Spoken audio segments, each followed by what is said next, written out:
over to you.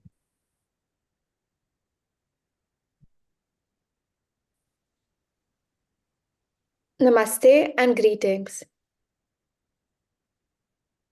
Namaste and greetings. I, Remat Arora, researcher at IMPRI, Impact and Policy Research Institute, Prabhav Evam Niti Anusandhan Sansthan, Nai Delhi, extend my warmest welcome to you all to IMPRI #Web Policy Talk.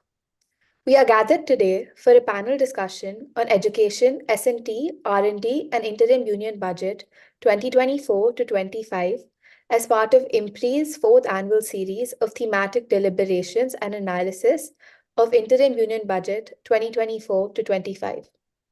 This discussion is organized by the #IMPRI Center for ICT for Development, CICTD, IMPRI Impact and Policy Research Institute, New Delhi, as part of IMPRI #Web Policy Talk series. I welcome all of you to this enlightening deliberation and thank you for tuning in to this discussion. Now let me introduce the esteemed gathering for today. Our chair for the session is Professor Sachidanand Sinha ji, Visiting Professor IMPRI. We welcome you, sir. The distinguished panelists for the session are Dr. Y. Suresh Reddy ji, Director, SRF Foundation, Gurgaon, Dr. Khalid Khan ji, Visiting Senior Fellow, IMPRI, Dr. Protiva Kundu ji, Thematic Lead, Social Sectors, Centers for Budget and Governance Accountability, CBGA, New Delhi, and Visiting Senior Fellow, IMPRI, Advocate Anubha Shrivastava Sahai ji, President India Wide Parents Association lawyer and child rights activist, Professor Mona Khare ji, Professor and Head, Department of Education, Finance, National Institute of Educational Planning and Administration, NIEPA, New Delhi, and Visiting Professor IMPRI. Welcome to all. We look forward to learning from our esteemed gathering. Now, without any further ado, let us start the program. It is my honor and privilege to invite Professor Sachidanand Sinha ji to start the program with the chair's opening remarks. Over to you, sir. Thank you, Rahmat. I think, as we all know that we are meeting today in order to discuss the interim union budget 24-25, and particularly the provisions that the budget provides insofar as education, science and technology, research and development, and related issues are concerned. In fact, this is the 4th year in running after the the national education policy was introduced. And, in the national education policy, it was clearly stated that, though there was no timeline, but it said that, we would try to achieve an expenditure which would be close to about 6% of the GDP. And we will be progressively moving in that direction. Ironically, in the last 3.5 years, our experiences are that, whatever allocations that have been made, they have been progressively coming down. I can understand that, during the COVID years, there were constraints of several kinds, but perhaps, when you have difficulties, you really need to pump in more money, more resources, because it was about educating children in remotest parts of the country among various socially and economically marginalized sections. But the outcomes were of a different nature. I think, it pertains to the fact that, the children's rights to right to education, which in fact was one of the milestones in 2009, that for the first time, Government of India accepted that particular right to education needs a much higher allocation in the union budget, and also their provisions downwards, because education largely pertains effectively it is in the state's domain, provincial domain, although it is very much on the concurrent list. So I think, when the provisions or allocation is less. Much more important is the fact that whatever is allocated has not been spent year after year. And I think, Protiva would be in a position to throw better lights as to whether whatever I'm saying is correct or there are problems with my statement. But this is what my layman's reading of the budget is, that, the provisions were small and, I mean, in relation to GDP, there have been a progressive decline. And, the expenditures have certainly not been to the tune, to the mark that perhaps all of us would have wanted it to be. So I think, the order in which we'll be having our panelists today, we'll start with Dr. Protiva Kundu, and then we'll move on to Anubha ji. Dr. Y. Suresh Reddy has also joined us. Good afternoon. And, I hope, if Khalid is all right, he would also join us. And so over to you, Protiva. The floor is all open for you. Thank you, sir.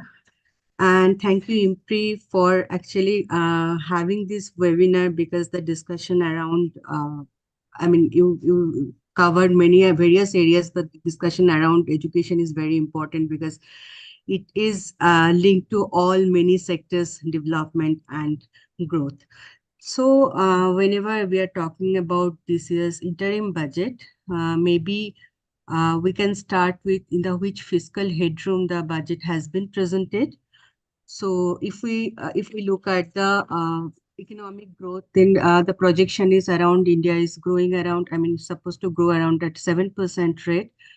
And if we look at the estimation given for the total revenue collection through taxes or total receipt, it has been suggested that it will grow from 50% to 55% that has been projected for the coming year.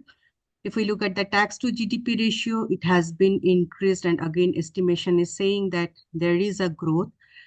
So in this overall, in the revenue mobilization part, we're doing well. So in this backdrop, we have got a budget of around 47.65 lakh. Now, if we look at this budget, total union budget from the previous year, it is around an increase of 6%. And in this line, if we see our education budget, especially the nodal ministry, which is Ministry of Education's budget, which is around 1.12 lakh crore, again, an increase of 6% or 6.8% from the previous year's budget estimate.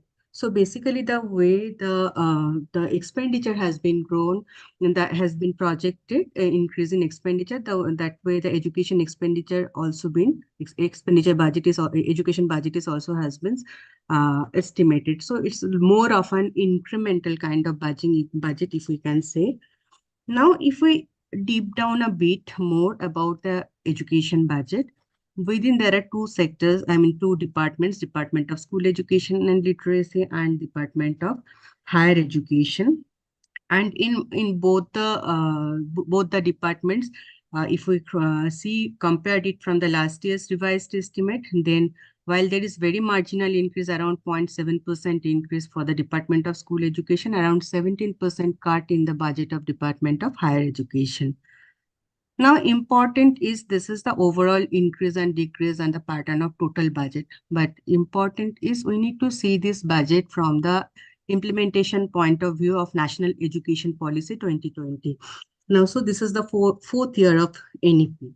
So if this total budget like 1.12 lakh crore is been converted into the country's GDP, it's come out to be 0.37% of GDP.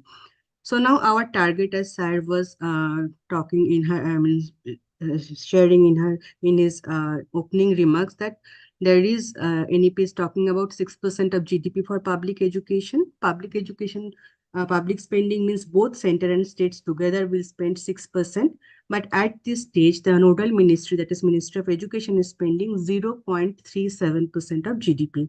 That means, we can understand that how much resources would be required if because and that responsibility is more on states, but states are also suffering from revenue mobilization constraints. And even this union government's contribution to GDP education sectors, it was during the inception of NEP or 2020, it was around 0.44%. So over time, it has decreased.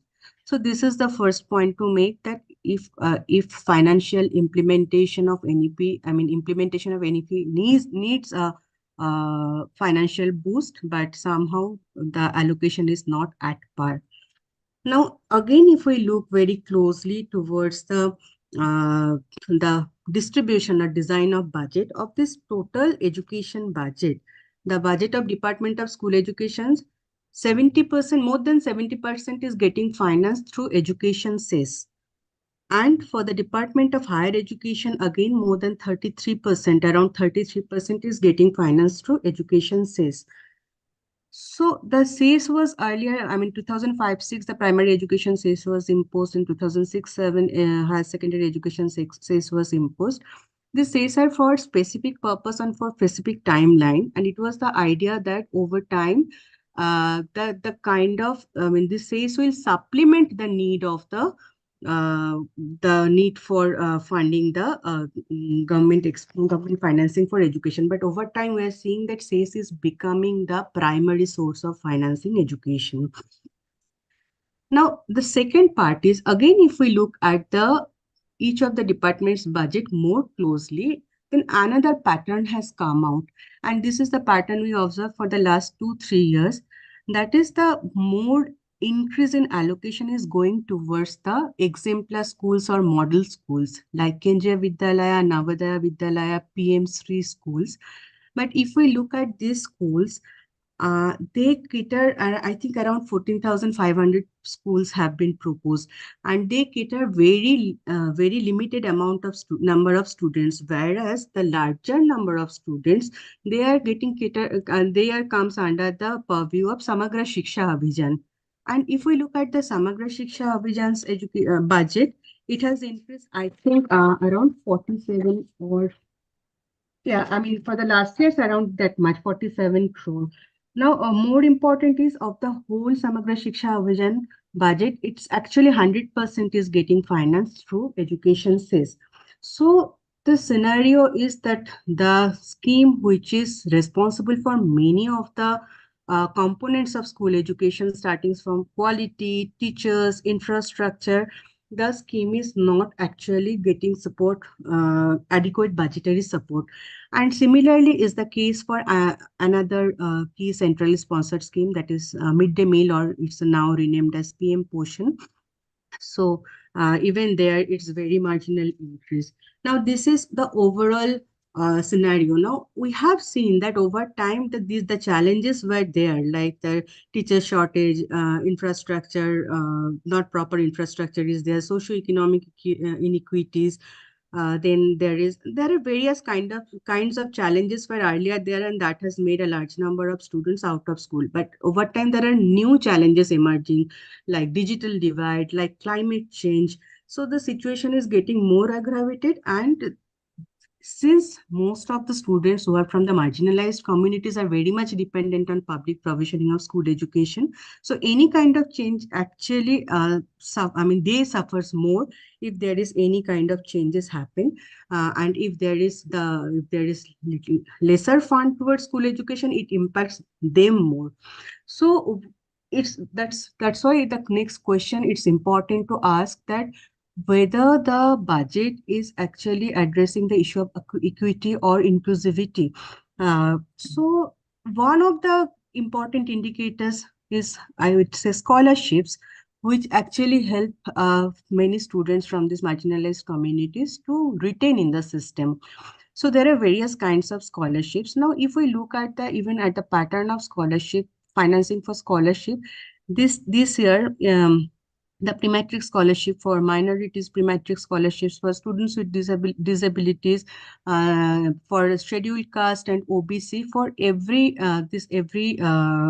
students from all these categories, there is either a budget cut or a stagnant budget for from as compared to the last year. The only the only area where some progressive changes has happened is for the students from the scheduled tribe communities, where whether it's pre-matric and post-matric scholarship, both the cases there is increase, though marginal.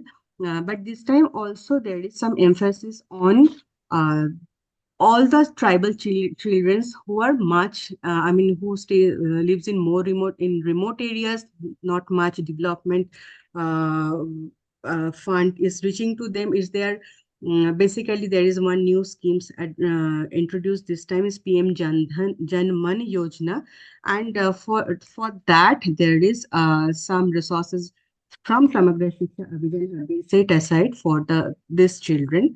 And another intervention, which was again a kind of model schools like Eklavya residential model schools, that was from the last 2 years. There is a conscious effort to actually providing quality education to the tribal children, and the scheme has got adequate attention in this budget.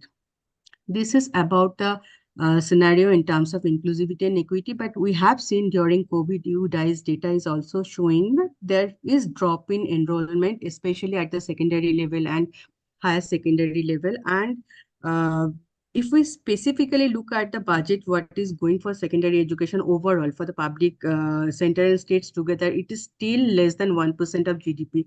Since we talk so much about the very low female labor force participation rate, we talk about the lack of job because of the absence of skilled workforce. So there is a need to put more resources towards secondary education, which is a bridge between the higher education and the it will help in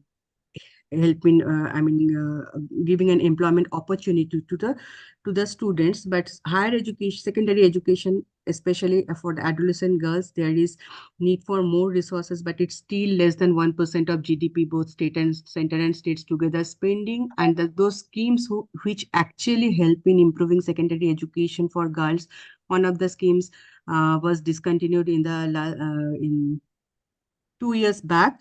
And then the whatever intervention should be there for Samagra Shiksha Abhijan, there is not adequate resources we have seen. The third point I would like to mention here is about digital divide. So we have seen during COVID-19 how the digital access to digital devices or education through digitization was such a challenge, because there are so many children that don't have different kinds of challenges they faced. And in fact, the recently released ASA survey report have shown that though many of them actually had access to some sort of devices, but very few own those and very few have the knowledge of applying those for their study. But we see that over time, even NEP is also supporting for online for technology-driven education. There is more emphasis on digitization, but that needs that needs two things. One is improving the digital infrastructure in school, and the other is improving the digital infrastructure overall in the country. And in both the cases, we couldn't find much resources or much budgetary allocation this time. The earlier schemes like PMEB, eVidya, MOOC, these are the SAM Prova, these are the schemes where they are mentioned in the last year budget, but this time there is no such budget line or resources we could find in the budget document. But there are some initiatives we have seen it at the higher education level in terms of there are schemes like Digital India has, there is a boost in allocation from 420 crore to 505 crore. Then there is one Center of Excellence for an Artificial Intelligence. This institution have got a huge budget allocation, 35 to 255 crore. There is one digital university where the budget was earlier in 2020, 23, 24 was around 4 crore, but now it is 100 crore. So some kind of digitization or digitalization of higher education we have seen. But even in the higher education, the whole train, sort of shifting priority from the general school to exemplar school, or the general universities to some excellence world-class institutions, or IIT, IIM, not IIMs, the IITs, their Center of Excellence, more resources is going towards that. And that's why we have also seen that the UGC budget cut and around, I mean, in the last 5 years, the budget has slashed by 44%. But these are the institutions which are very responsible so much for colleges and universities at the state and central level. Not I'm talking not I mean national level. So overall, if we look at the budget, then a somewhat shifting priorities observed, and which is actually impacting the children, the student, the people from who are coming from the marginalized communities. So somewhere there is, at least at the higher education, that uh, equity or inclusivity question, I mean, is becoming a concern. So I think since it was a vote on account, but hopefully in the coming year, not coming year, this year, when we'll get the full budget, some of the issues would be addressed. I'm stopping here. Thanks. Thank you, Pratibha. Just a few queries.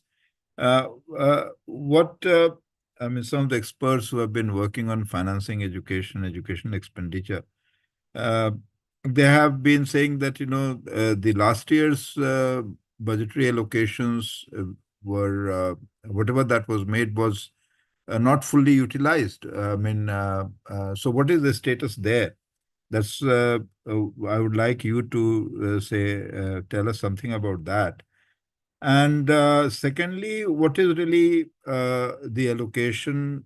Because this would also mean that we'll have to go to and take a look at the Women's and Child Welfare Ministry with respect to preschool, because this was one of the major major point of entry all of the national education policy, which said that we will emphasize on preschool education, although preschool education has been part and parcel of the first Education Commission report, Kothari Commission report also. The first page itself pertains to preschool education.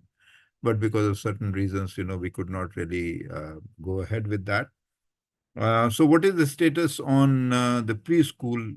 Because that is very important. And what is the government thinking in terms of its policies, and whether those are getting reflected in the budgetary allocation, particularly with, say, revamping the Anganwadis.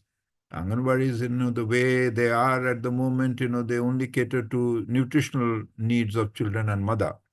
And they do not have the expertise or maybe personnel at the Anganwadi, where they could perhaps be engaged in early childhood education. So there, I think there is a greater need to, in fact, think about and make allocations. Training programs of a few weeks cannot transform, the attendance at the Anganwadi into teachers, because that's a very, very important area, and very sensitive foundational education requires much trained manpower. Uh, uh, so, what is really happening there? Thirdly, on the scholarships, as you said, but for the scheduled tribes, every other community has received a lesser allocation. In fact, I was looking at some figure. Uh, uh, so there is none, perhaps, for minority scholarships and SC scholarship and OBC. There was no figure shown. I mean, I don't know what did that mean. So that is yet another area of concern. Scholarships in general for higher education has been a problem, in fact, with some of these, like, you had Maulana Azad from a scholarship for minorities, which was also stopped. Whether there is a commensurate increase in the look, I mean, the UGC allocation has also declined by about 61% this year in comparison to last year. So what what all these things, I mean, there are, say, I can understand that there is more emphasis on digitization, which in fact, but, will digitization in the face of the fact that, okay, the digital India and the digital divide would finally be overcome. But looking at the ground realities, especially for children in the early stages of school education and say the upper primary, how would this impact the current children, and in the coming years, how would that impact their education?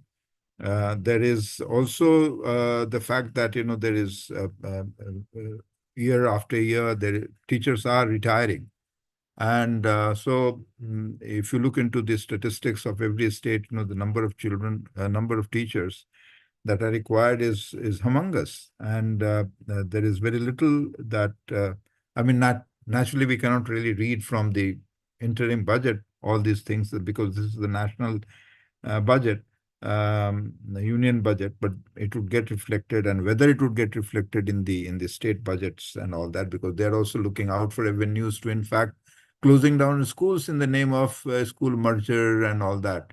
There is a continuous movement in that direction.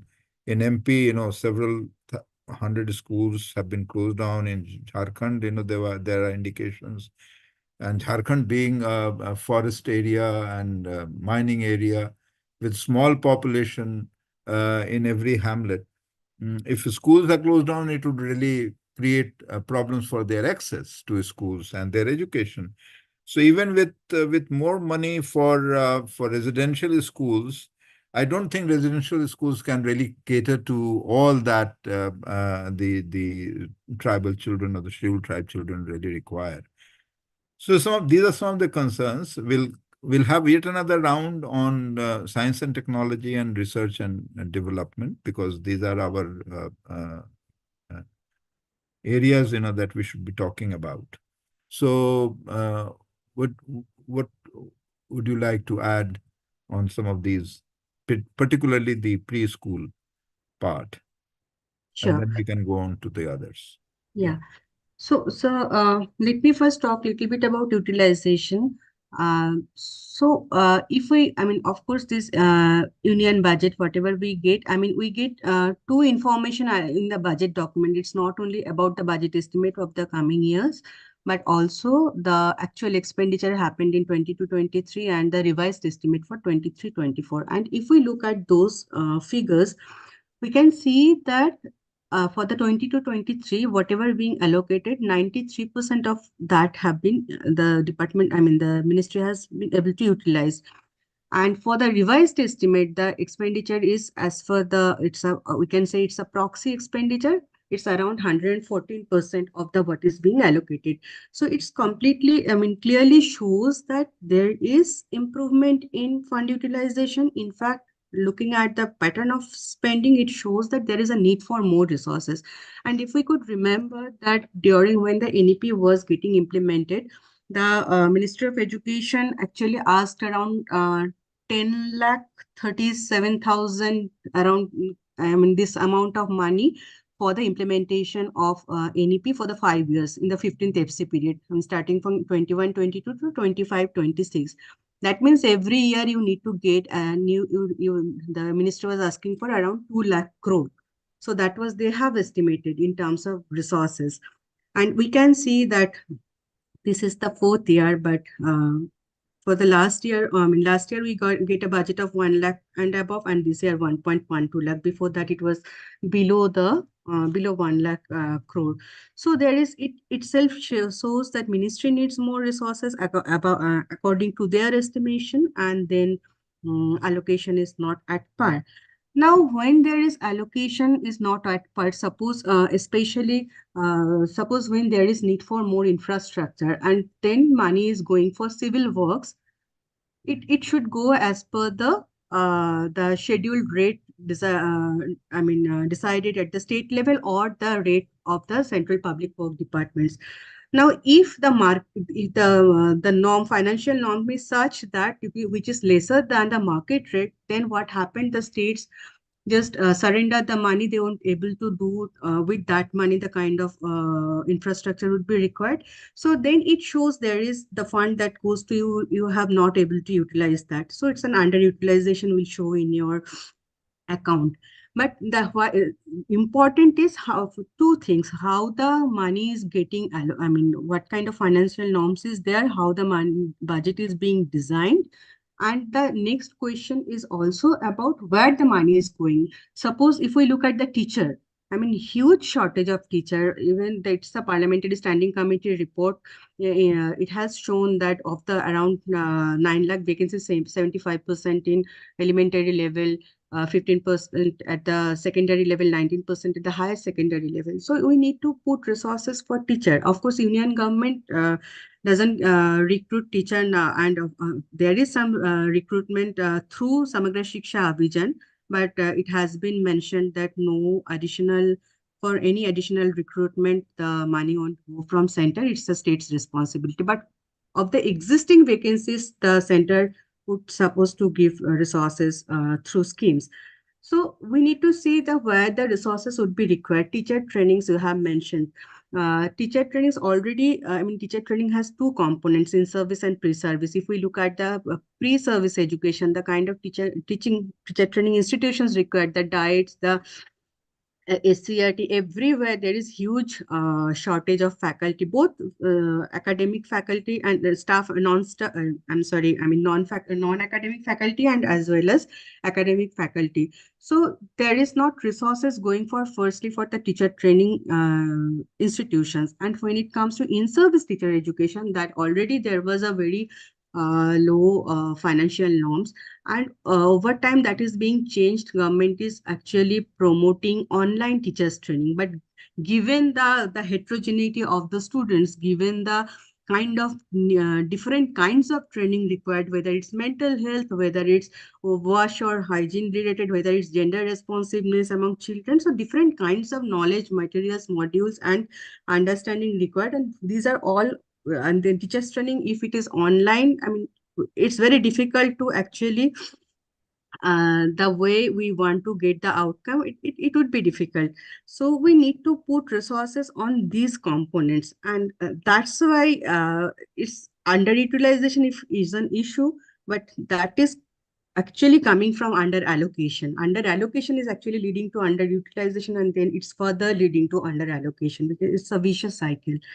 And when it comes to preschool education, there was thrust on the early childhood education and then foundational literacy and numeracy.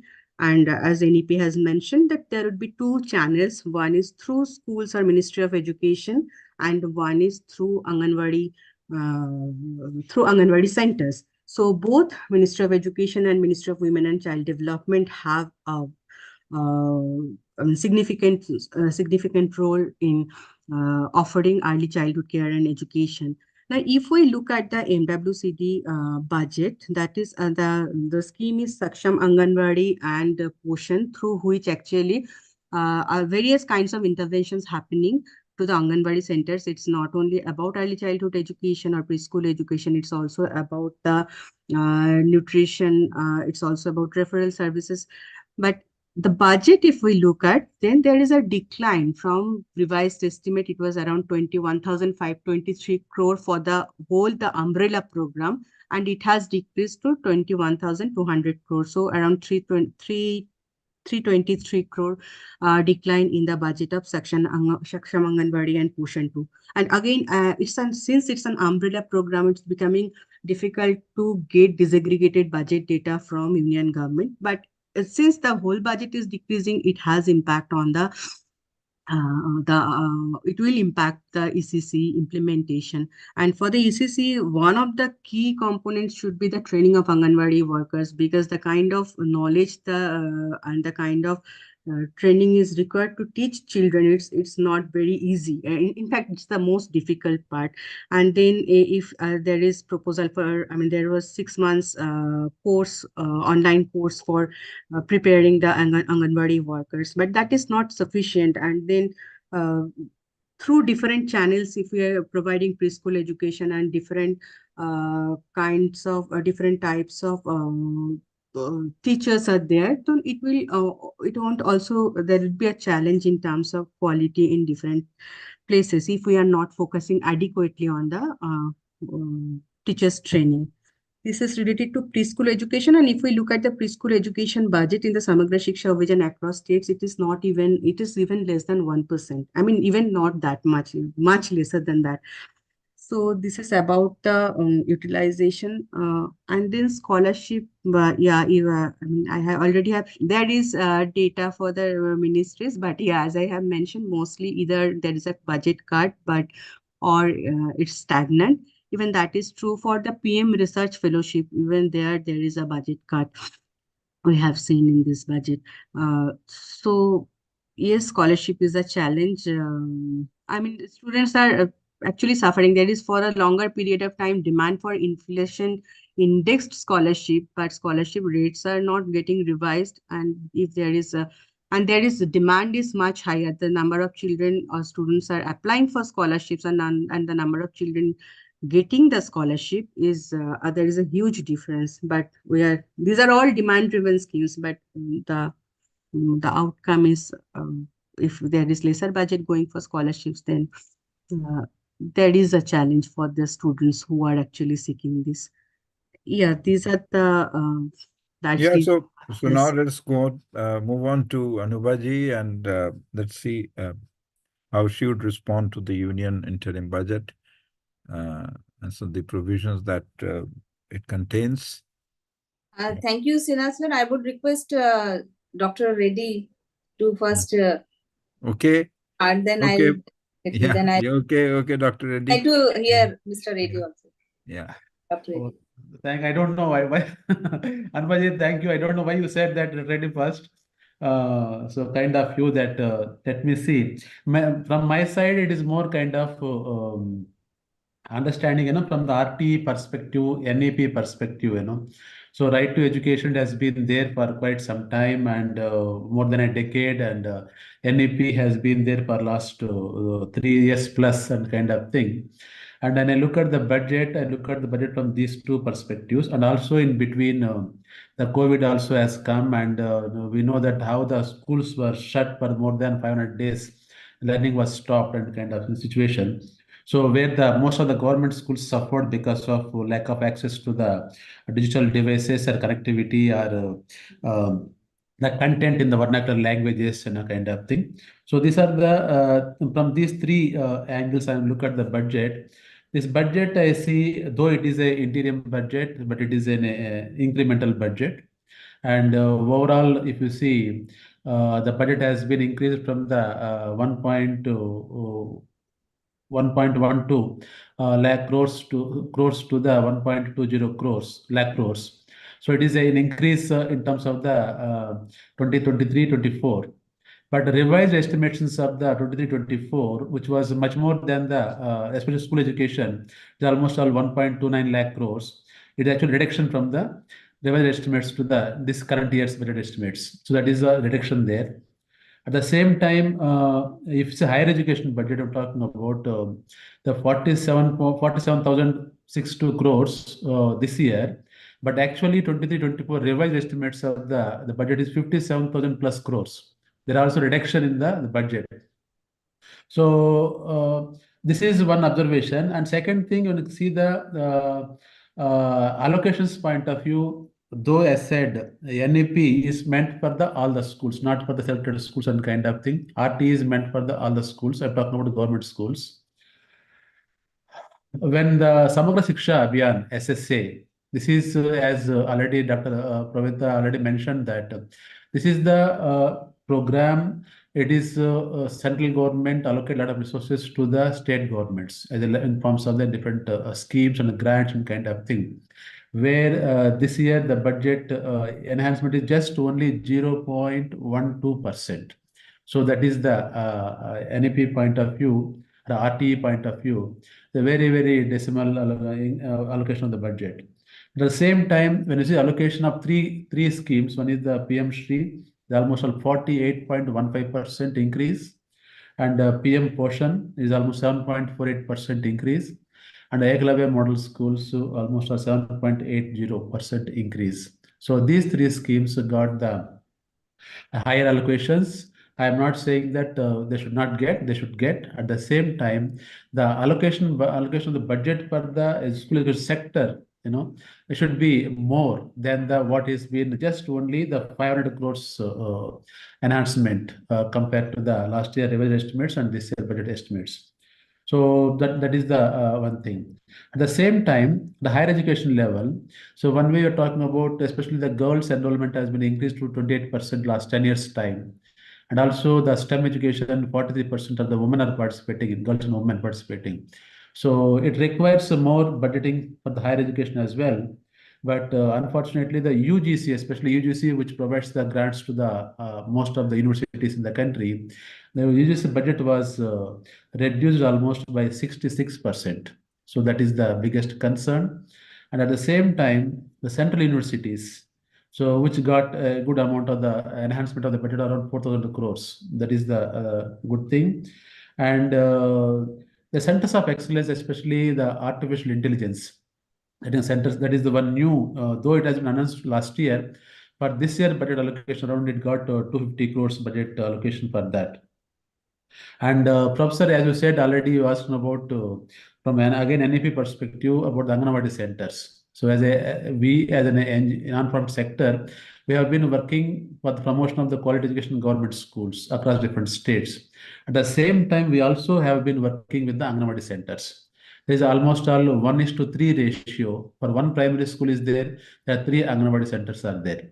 So when these children are coming to the school for the continuation of the education, unless until we address the preschool education or early childhood education at the Anganwadi center level, they come to the schools with a learning gap. So it is very much essential to address the issue at the starting level by addressing the gaps in the system.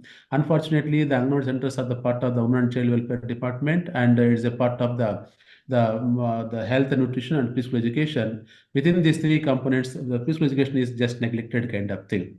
So where it requires allocation more budget, though the Saksham, Anganwadi and Poshan scheme got a 3.14% enhancement, which is not at all sufficient to see to allocation for the Anganwadi where the preschool education you want to enhance.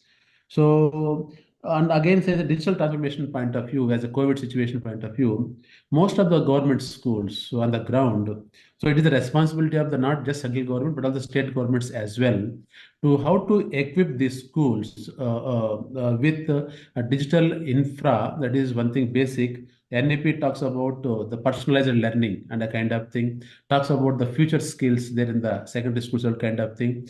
So from that perspective, these schools need to be equipped with the digital infrastructure, net connectivity, and the content in the local language, and the capabilities of the teachers, how to use the digital platform for the enhancement of education. So this requires not just allocation of the budget, it's a transformational kind of change you have to bring in. Otherwise, there is a huge gap between the private schools where they're moving ahead with these facilities and where the government schools are lagging. Here, the children who are studying there, they are the missing the bus. The teachers who are teaching there, they are the people are left behind kind of situation. So it requires not incremental. It's a transformational allocation of the budget. How the caterpillar transforms to butterfly. So like that, if you want to bring the transformational change in the education system. So where we have to need those, how to see the 6% allocation of the budget from the GDP, that is focus. At the same time, see that to give them more the budget allocations for these schemes. Already, Dr. Pravita already mentioned about the scholarships was reduced, and except the ST segment, which is slightly got enhancement, but other groups of the people whose scholarship schemes were reduced. So I stop it here, and I'll add anything further later. Thank you, Professor. So, do you see, Dr. Reddy, that is there any provision to, in fact, enable or allocate resources to organizations which are providing, which are working with the government schools, like yours, in the area of early childhood education and so on and so forth. Because in the NEP there is a lot that has been talked about in the PPP model, and involving organizations, individuals, and so on and so forth. It doesn't get reflected in the budget. Is that so? I mean, Yeah, you're right, Professor. Actually, it is not reflecting. This is the purely allocation from the budget government point of view, how much government is allocating. And if you see this allocation of the budget at the ground level, if you see, this budget comes from the one is central government budget is coming there. Apart from that, the state education department, barring the Navodaya, Kendriya Vidya, Sainik schools, all those things, and especially the remaining government schools, fully funded by the fully means most majority of the contributions coming from the state education departments. That is one thing coming there. Apart from this, here in this case also we can see different parts of the country, different states. Some states are very proactively making contributions for the promotion of education. So wherever the central government and the states are leveraging the central government schemes, especially through Samagra Shiksha Abhiyan, and if the political will in the respective state, so they are adding more and utilizing the budgets of the SSA scheme, or the other one is called ROSA, again at a higher education level. So that is one thing happening ground level. Second thing, talking about the CSR budget. That is the CSR budget. Though CSR talks about the corporate social responsibility, it is almost 25,000 crores budget is coming to the CSR point of view, out of which health and education and skilling, the sanitation, these are the four segments attracting the more budget. And especially education budget is coming up there. It is coming more to the school education rather than the higher education. That is the one positive thing I'm talking about. Apart from that, some philanthropy contributions from the industrialists. There is another thing is happening there. The individuals, of course, it is happening sporadically here and there and across the country, and that was school specific, not the more space kind of thing. So all these things are adding value to the education system, but nobody can replace the government. Government is the big, so we that's can't. that's absolutely correct. But so can we say that the looking at the interim budget and the kind of allocations that have been made, assuming that many other areas of education, components of education, have remained either at the same level or they have received lower allocation, uh, and higher allocation for the population, which perhaps would be using some of these resources. So one can say that there is clearly a kind of the government has gone for, in the name of quality, it has gone for promoting more elite kind of an educational practices than perhaps addressing things at the bottom. Because you see, if one has to reach, I mean, this assumption that we already have universal enrollment would be wrong, because we all know that there is a gap of I mean, effectively, if you look at it in terms of the age composition, then at the very 6 to 14, 6 to 10, there are nearly about 8 to 12% children who are yet not got an opportunity, and they're outside the schooling system. So, and then we are also talking about attaining a certain level of GER at the higher education level in another 10 years' time, which would be extremely difficult for us to achieve. So, and the experience of the last 3 years following NEP and the current allocation, can we say that this budget, especially from the point of view of the orientation of the budget, yes, it is strengthening science and technology, technological input through AI universities and all that, which will certainly lead to more greater digitization. But then again, the gap between between those who are the users and the technology would always be there. So can we say that this is more oriented towards helping the middle and the upper middle class and leaving the bottom 40% absolutely or 60% out of the picture? Professor, actually, you can see that the education being being in the concurrent list, it is the responsibility of the both the central and the state governments. So when we talk about the addressing the gaps in the system, so in this process, so when you say centers of excellence, for example, the PM Shri schools. So there are around 14,600 schools we are talking about. So as per the NAP standards, these schools are being transformed over a period of time. That is the way the budget has been allocated. Yes, it is absolutely required to see that, to showcase that this is the way we can transform the schools as per the NAP's norms and standard. What are the ambitions, aspirations, kind of thing. The same thing, if you want to apply to the almost 15 lakh schools in the system across the country, the how much resources it required. So here it is not just only the central government can allocate it, but at the same time, as I said, most of the schools, state government schools are run by the education department with respect to states. The allocation of the budget has to happen both at central and state levels, like how the digital transformation happened, the online payments when the COVID situation happened there. So not only the payments and everything, try to see digital mode of delivery and kind of thing. Similarly, if you want to bring the revolutionary changes in the education system, where the today's context, the below poverty line, the lower middle class children from families, they are attending the government schools.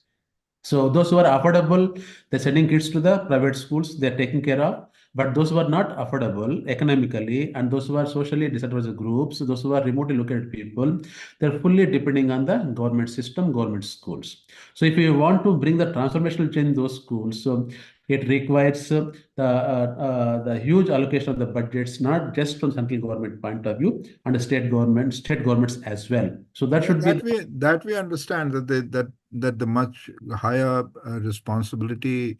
If you look at it in terms of expenditure, I think the state government shoulder much greater responsibility, because that's most of the schools are run by them in the public sector. But then this also calls for yet another question, which I don't think can be answered at this stage, but it should be kept in mind for listeners, for viewers, that a much larger pool of out-of-school children are in areas or in states which are really lagging behind in various developmental parameters. And they also tend to suffer from lesser and lesser amount of resources that they could mobilize. And therefore, it will become a kind of a catch-22 position that, you have less of, you have more burden of children to be taken to school, and you have lesser resources.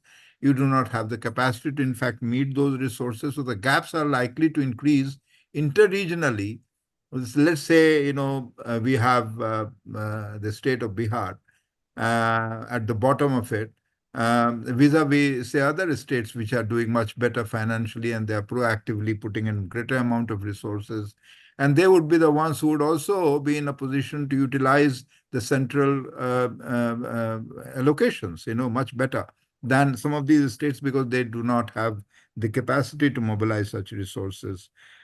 So that would remain an important area, because, yeah, Anubhaji, so I think, we'll complete round one, and then we'll go on to the specific questions after you. Yes, thank you, Professor Sinha. And actually, this is a very important discussion. And last year also, I was a part of this discussion and got to know a lot of things from all the panelists, learned panelists. So basically, see what I would see, what I have seen, this budget, no doubt, they have increased the budget as far as school education is concerned. And as far as UGC is concerned, we know that they have reduced the budget. Yes, but for deemed universities and central universities, there is an increase. But I would first go with the school education part. See, as far as budget is concerned, if we can see the policy, first the RT was implemented, RT was enacted, and it came into force in the year 2010. So it's almost more than 13 years that the RT is not yet being implemented properly in our country. RT is like right to education, right to free education for each and every child. Now, after RT, they have come up with another scheme, which is Samagra Shiksha Abhiyan in 2018. That also is equally like Samagra Shiksha Abhiyan and RT is one and the same thing, just the name they have changed. So the RT implementation is still lagging behind. We have children there are many children who they are out of school today. So we could not implement RT in last 13 years properly.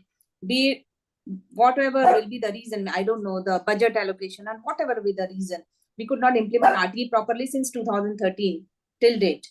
So since 2010 till date, RT is not being implemented. Now next is the Samagra Shiksha that has come in the year 2018, and it's almost 5 years that has still not being implemented. Now we have this NEP in 2020, and now it's almost 3 years, and NEP is also every year they're giving budget allocation for implementation of NEP. I don't know whether now Samagra Shiksha Abhiyan and NEP will be implemented or not in next 10 years or so. First part is Right to Education Act that has not been implemented. Now they have come up with Samagra Shiksha, now NEP. So it is one and the same thing. They have just changed the name. My request to the government would be that whatever budget they are allocating, even if they're saying that 90% of the budget has been utilized, whether the same has been utilized properly or not, we don't know. If out of whatever, say 1,000 or 1 lakh crore budget was given for last year or maybe 2020 or 22, whether we have utilized that 90% properly or not, there is no doubt. Last year, 7,000 crore money went unutilized. It was not utilized properly in the year 2023. Last year also, we spoke about the unutilized amount that was maybe around 3,000 or 4,000. I don't know, remember the figure. But this year, around 7,000 crore could not be utilized.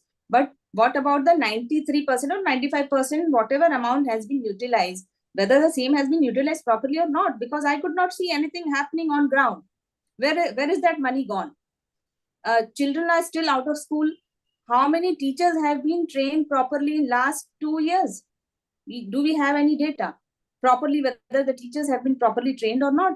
Whatever amount has been utilized, whether the teachers have been trained properly in last 2-3 years or not since 2020? I don't think teachers have been properly trained. And we still are lagging behind as far as the training part is concerned. Teachers are not being trained properly. If we don't have a proper teachers, be it at Anganwadi level or primary school or secondary school or even higher education, if we don't have proper teachers, properly trained teachers, I don't think we will be in a position to implement any scheme, be it RTE or be it this NEP or Samagra Shiksha Abhiyan. Teacher training is a very important and crucial thing in this whole education sector. Until unless we have properly trained teacher, I don't know how many teachers have been trained till date. So it will be very difficult to implement these schemes even for the 5 years down the line or maybe 10 years down the line. So everything is on paper. It looks very good. Budget looks very good. Yeah. They have allocated so much funds for so many schemes. But whether the implementation is happening on ground or not, I could not see. Many children are out of school. How many have been again brought back to school? We don't have the proper data. If you will ask the education department, you will file RTI, you will not get any reply. They don't have proper data for the same. So yes, we are talking on various forums, on social media, news channels. Everybody is talking about this budget.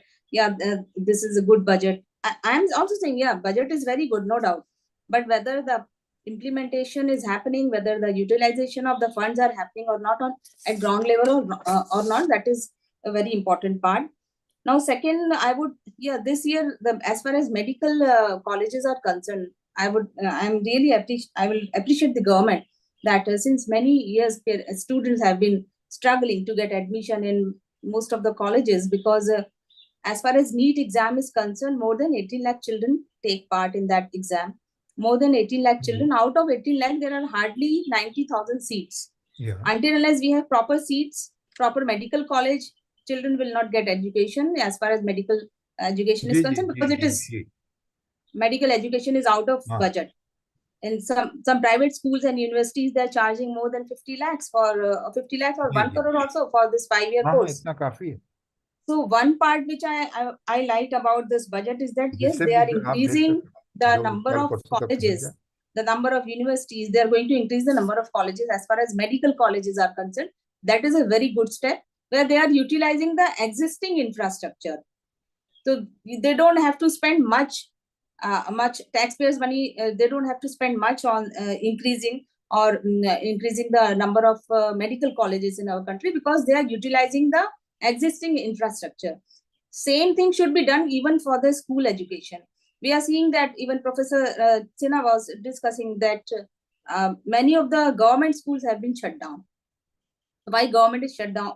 Why government is doing that? If government is shutting down government schools in every state, Maharashtra government, even this Haryana government, many governments, they are shutting down the existing government schools.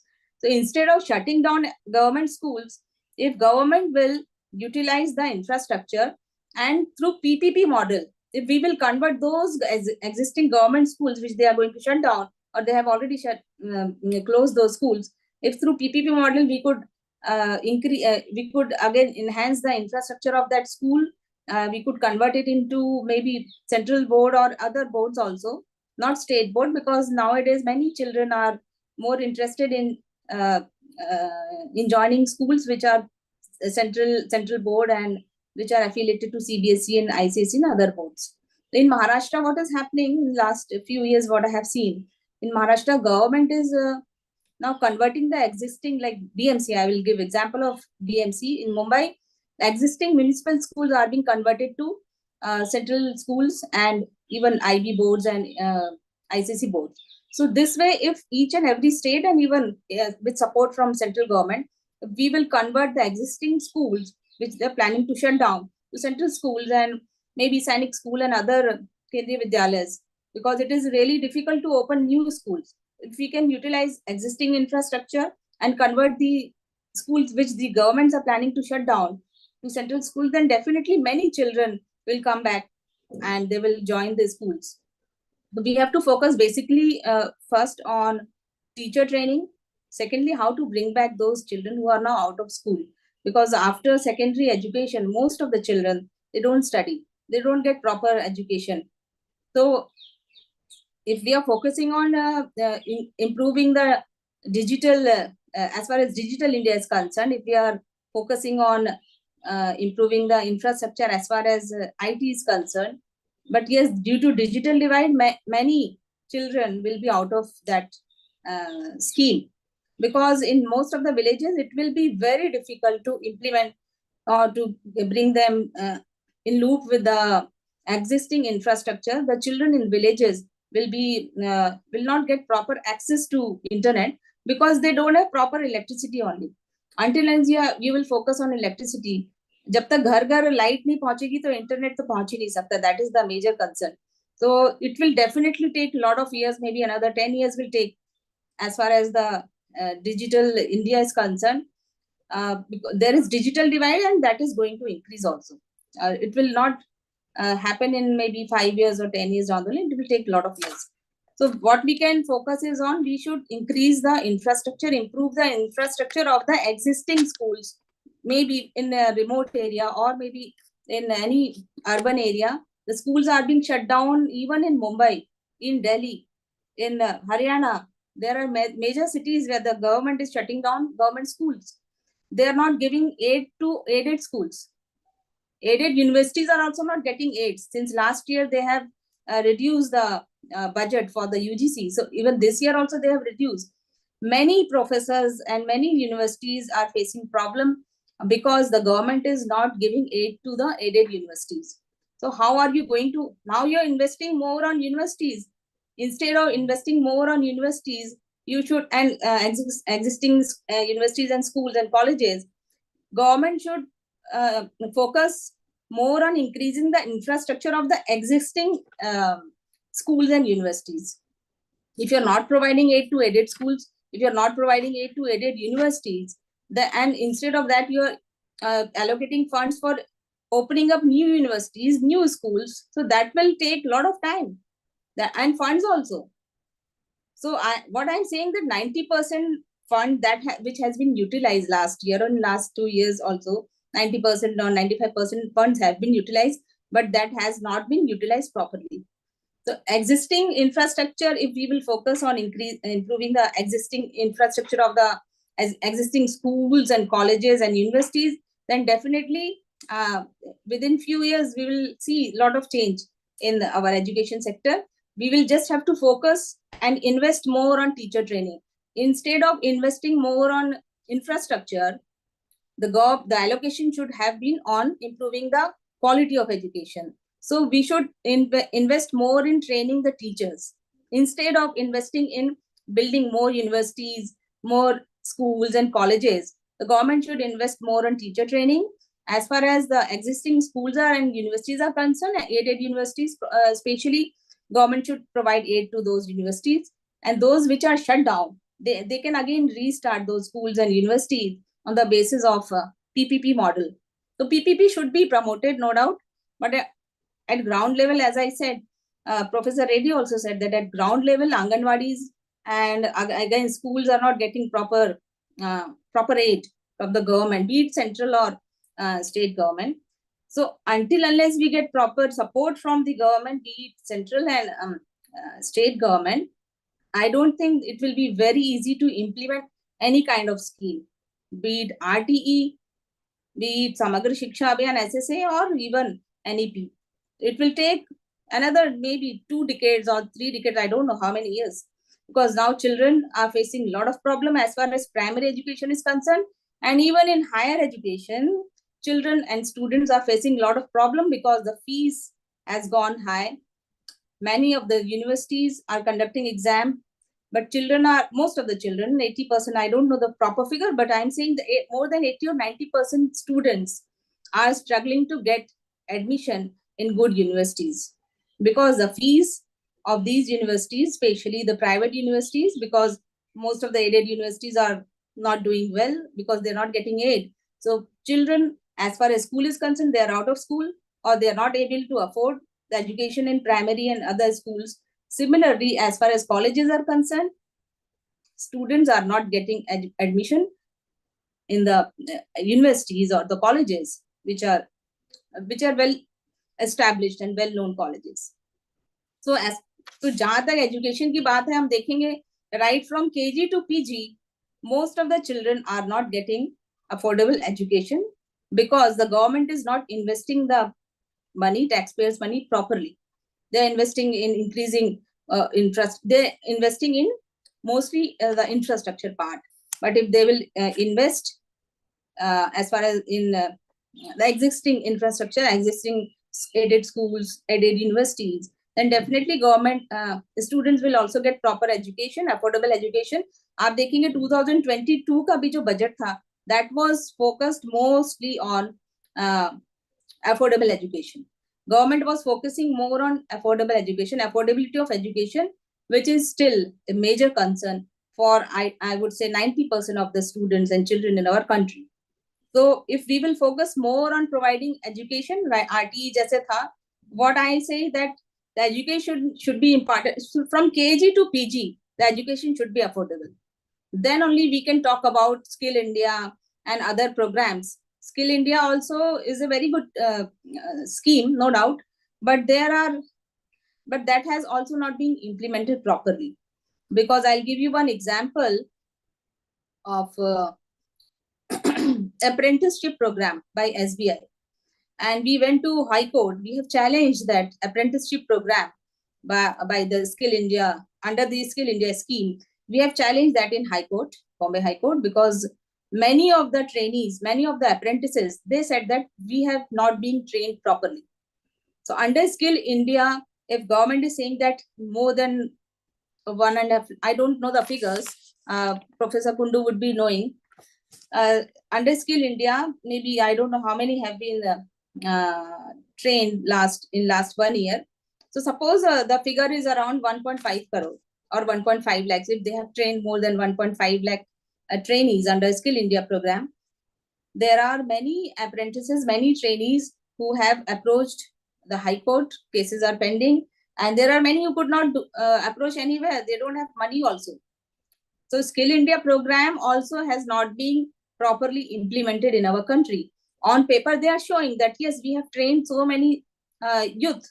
But as far as the trainees are concerned, I'm giving you the example of the apprenticeship program by SBI, where the more than 3,000, I think, apprentices have been trained. But they themselves have challenged that we could not get proper training. That was just on paper that we have to write. And they have given all the exam. They have cleared the exam. But as far as the training is concerned, that was not imparted properly. I don't know what about the other sectors. I'm just giving you the example of banking sector. In banking sector, the trainees could not get, apprentices could not get proper training under the internship, under the apprenticeship program run by SBI under this Skill India scheme. So that is also, I don't know how much the Skill India program has been implemented, whether the training and has been imparted properly or not, because see, assessment and evaluation are very important as far as Skill India is concerned. As per the Skill India scheme is concerned, until unless there is proper assessment and evaluation to train the trainees and to assess the trainees, until unless we have proper assessment in place to check the proficiency and competency of these individuals, I don't think that we could say that we have imparted training to so many XYZ number of students or trainees. So that assessment is also not happening, whether there is any monitoring scheme or not for the implementation, for monitoring all these schemes. I don't know whether there is any monitoring committee being set up, or there is any monitoring body which is being set up to assess whether the schemes, whether it is for Skill India, whether it is for Samagra Shiksha, whether it is for NEP or for any other schemes which the government is promoting, whether there is any proper monitoring scheme, a monitoring committee to monitor whether all these schemes have been implemented or not. As far as I am concerned, whatever knowledge I have through those who are connected to me, I know that the government has failed as far as RT is concerned. They could not implement it properly in last 13 years. Samagra Shiksha Abhiyan, again, that has not been implemented properly as far as the people who are connected to me, I know from them. Data is different what the government is showing. Now NEP, again, NEP, whether it has been implemented or not, we all have seen in last 3 years, teachers training is not happening properly. I don't know if Madam Kundu, Professor Kundu would be having any data, but I don't have any such data, whether how many teachers have been properly trained. Online training is happening, as Professor Kundu said, but that will not help. So proper training is also important, and proper implementation of these schemes will happen on ground only when we will have a proper monitoring body. So that is what I would request, that we should emphasize more on the monitoring body, monitoring committee, or monitoring committee to be set up of the individuals, or maybe NGOs can be a part of that monitoring body, and we can monitor whether the utilization is happening properly or not. 90% funds have been utilized, but that 90% also has been utilized or not properly, that is a major concern. Unutilized is okay, 5% or 10% remains unutilized, but as far as utilization is concerned, whether that is happening properly or not. तो मुझे लग रहा है ground level पे तो वो properly utilization is not happening. And other part is that budget allocation, which we all have been discussing, that we have been demanding that at least 6% should be allocated for this education sector, right from KG to PG.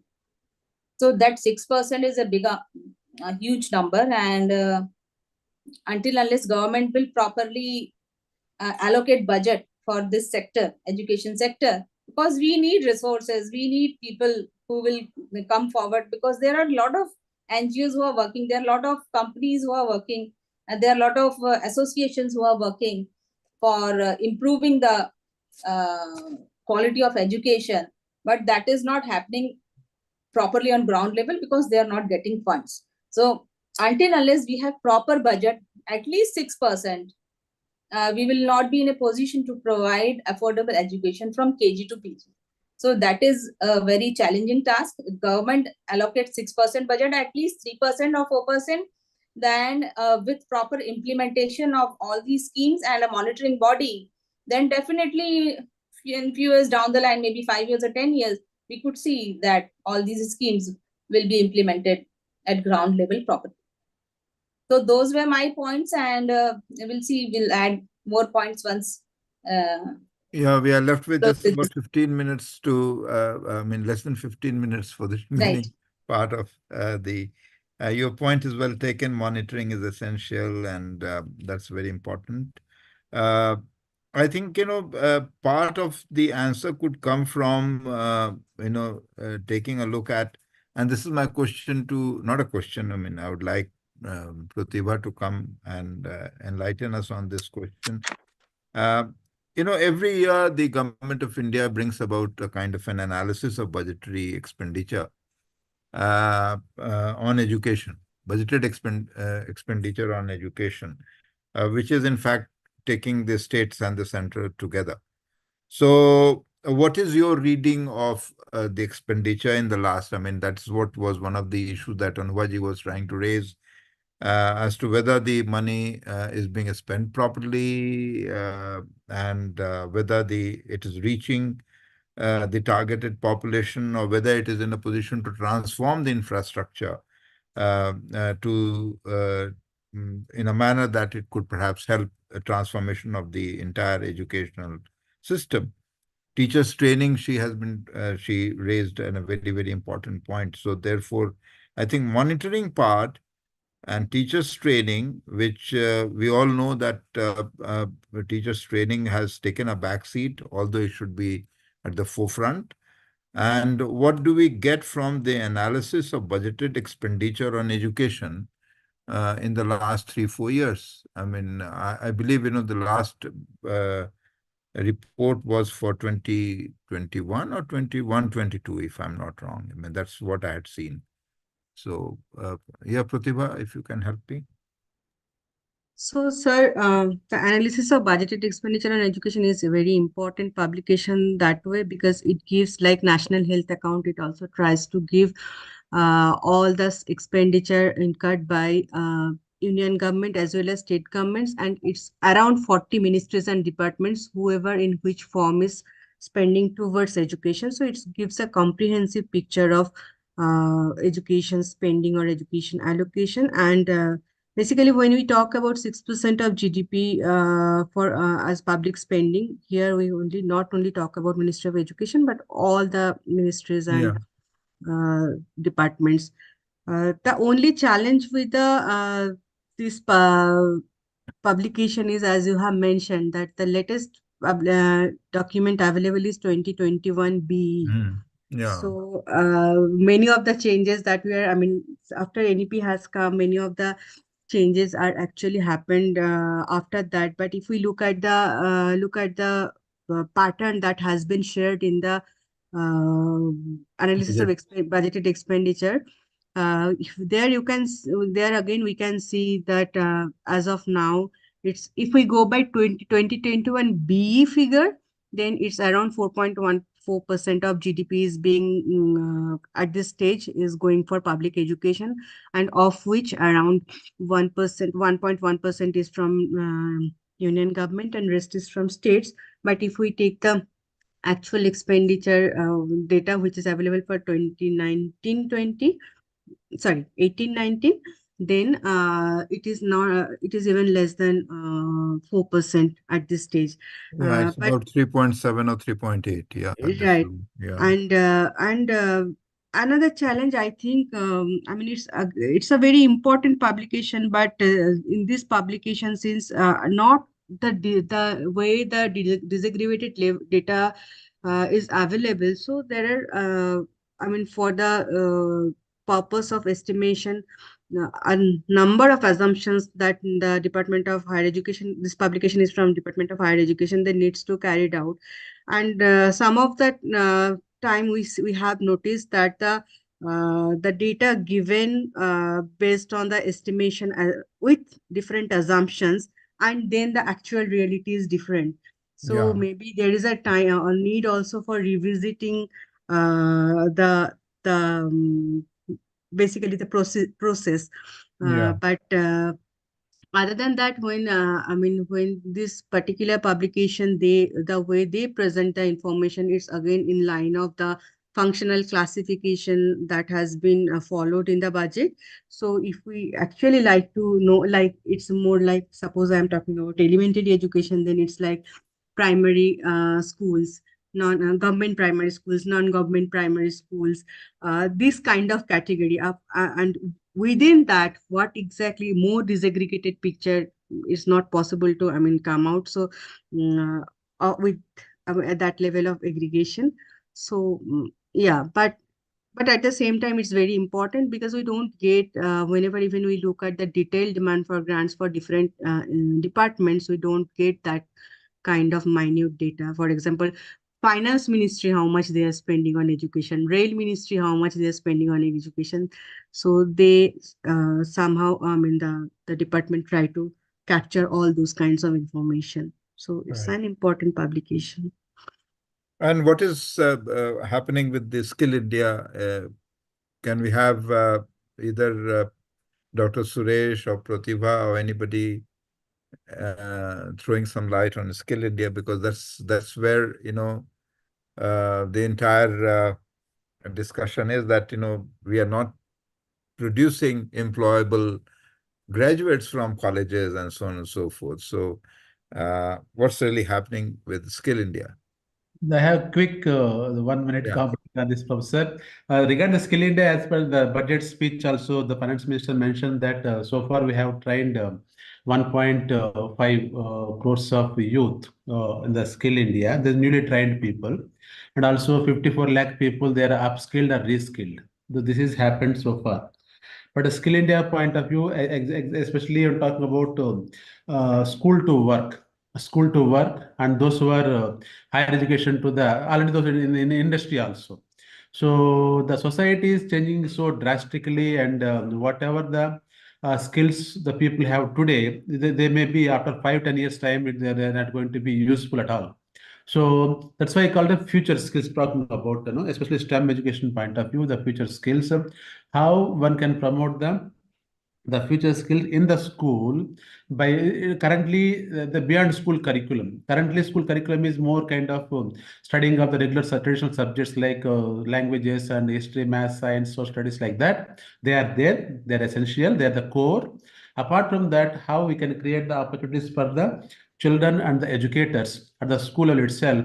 So now, assuming that the children of class 6 now, they can become, by the time they enter into the market, after 5, 6, 7 years kind of time. So whatever today the society, the market is there, it won't be the same market after 7 years of time. So anticipating those changes in advance and prepare our children to be able to move into the market in a right manner and kind of thing. For that purpose, the future skills, though of course government is doing something through the Niti Ayog, there is a Atal Innovation Mission. We're setting up the Atal Tinkering Labs at the school level. At the same time, outside the school, there is a lot of digital academies set up by the private industries, plus the government point of view, ITIs. There are 3,000 ITIs have been set up by the government as per this budget also they're talking about. So there is a more focus, emphasis has been given for the Skill India. But when I say the making things happen, that is the challenge. So it may happen in the metropolitan cities, tier 2, tier 3 towns kind of thing, especially the people coming from the rural background, the less privileged background, how they can be equipped not only the hard skills of the technical, the different areas, but also the soft skills. So which is required to enter the job market. Those who are already there, how we can equip them in the reskilling and upskilling and kind of thing. This is a huge requirement. Yes, the efforts are there in that direction, but it requires more consolidation efforts, from every aspect, from every angle. So that means, what you were saying is that, we need to really bring about more synergy between, say, the objectives and the practices of the Skill India, Yes. We should get grounded in the upper primary level itself. So Yes. that means, there is a need for a much greater transformation in the nature of schools that we already have. So setting up a lab here or there, will that help, or it has to be mainstreamed into the curriculum? What Gandhi ji used to say, basic तालीम, वो जो perspective था कि भाई अब गांव में तो वो पहले हम थोड़ा सा खेती भी सीखते थे, थोड़ा वो सब करते थे, वो सब तो करिकुलम से बाहर हो गया।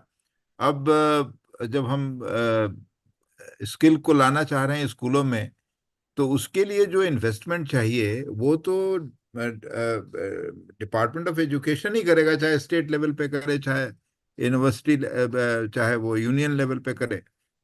तो उसका प्रोविजन कहाँ है इस बजट में? वो ठीक है, हमने 1.5 करोड़ लोगों को ट्रेन कर दिया, लेकिन उसका प्रोविजन है क्या? क्या ये हम can we say that there is some kind of a link between, say, the ministry on the one hand, Ministry of Education, and the Ministry of the Ministry of Labor, Ministry of Industry, and Child and Women Care. I mean, these four ministries will have to join hands in order to make something of this sort happen.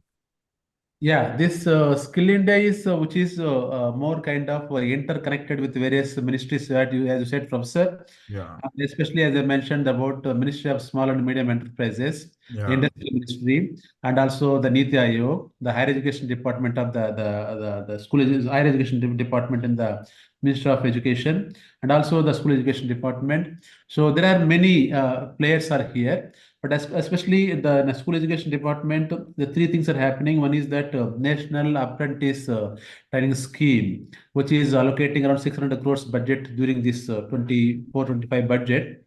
There was an increase of 160 crores compared to the 23-24 budget. That is the one thing I can say here. Regarding the future skills point of view, the school education point of view, there is no such specific thing. Maybe PMC schools may something they can think of, they can do that. But otherwise, through Niti Aayog, there are 10,000 schools across the country so far. These ATL labs have been set up across the country. So that is happening. And also Niti Aayog was thinking of going forward, setting up the PPP model. So industry and Niti Aayog and government can three together can collaborate on this part. That's happening. Apart from that, some companies on their own as part of the CSR, they're all setting up of this kind of future skills labs in the schools, collaborating with the CBSC, collaborating with the various state education departments. It is happening there, but it requires much more than what is currently happening. true, true. And therefore, we require not only greater synergy, but greater allocations also, Yes. and greater monitoring, Yes. which in fact was one of the major points that Anubha ji was saying. In fact, when it comes to monitoring, why are we happy just with the parliamentary monitoring? The practices of, say, a review of schemes from time to time, uh, and also, it used to be the practice, especially during the 5-year planning period. There used to be midterm appraisal. There used to be, such appraisals were taking place, which I think, fell out of practice from 10th plan onwards or 11th plan onwards. I have not seen any interim, scheme-wise interim review. But it needs to be emphasized, because if we don't have planning, but we have all these schemes, and therefore, if we want to make sense out of it, so that, that could perhaps, inform our policies in the coming years, I think, these reviews are very important, and these monitorings are very important. So, um, uh, one final round from everybody. So let's start with Protiva, and then we'll like to conclude, because it's past 4:30 already. Yeah. Thanks, sir. So, just there is one question I have seen in the chat box related to Gender Inclusion Fund. I Yeah. mean, I just would like to make a point that during NEP, it has been mentioned that there would be government would form a gender inclusion fund, and the money will go for different purposes, especially for the women and transgender students. Depending on the local needs, the money would be spent. But in our recent Lok Sabha questions, I mean, there are so many times Lok Sabha questions have asked about the status of Gender Inclusion Fund, and it has been shared that uh, some of the interventions are taking place through Samagra Shiksha Abhijan, like the Kasturba Gandhi Balika Vidyalaya, like the scholarship for girls scholarship. I mean, girls students with disabilities, they are getting scholarship, or self-defense of girl children in schools, or uniform. So these are kind of the interventions that has been there under Samagra Shiksha Abhijan. It has been reported mainly as part of Gender Inclusion Fund. And when it comes to, I mean, I would like to say only one thing, that since I working on the, I mean, looking at data, looking at the budget, my only realization is that if there is proper planning, then the planning could follow budgeting, and then that could actually give a better implementation. And in this planning process, there is need for gender responsiveness, there is need for child responsiveness. The students are different, no, I mean, it's not homogeneous community, so we need to keep the inclusivity lens in the whole process. Otherwise, I mean, the ultimate outcome, the way we are actually looking at it, won't be possible. And the second point I would like to say, its learning outcome is very important, and over time this the different surveys are showing that poor learning outcomes. And it has been also a narrative has been is there that there is no more there is not adequate, it's not the case that there is not money, it's not the case that there is need for putting resources to input. But still I believe the states are not at level playing field. The inputs like teachers training, teacher training institutions, these are the areas where resources would be required, and these are inputs that can only, even basic infrastructure, and especially the new challenges like climate change. We need now climate resilience infrastructure. The schools are not much equipped, so there is still need for putting resources towards input, so to make an enabling environment, and that will automatically lead to better learning outcomes.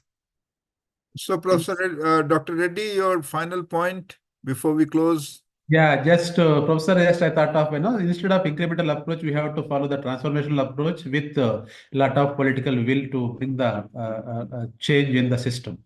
Yeah, that's a very important point. Anubhaji? From my side, see, one point I missed as far as the disabled children are concerned. I don't know how much government is focusing on those children, because there are many parents who are concerned about the disabled children, right from KG to PG, where whether we are focusing more on disabled children or not. That point I missed. And from my end, I would just say that, yes, no doubt government is doing its best. And as a citizen, we also should come forward, and whatever queries and are there, we should keep conducting such sessions, and also raise objection as far as the implementation of all these schemes are concerned, and budget allocation is concerned.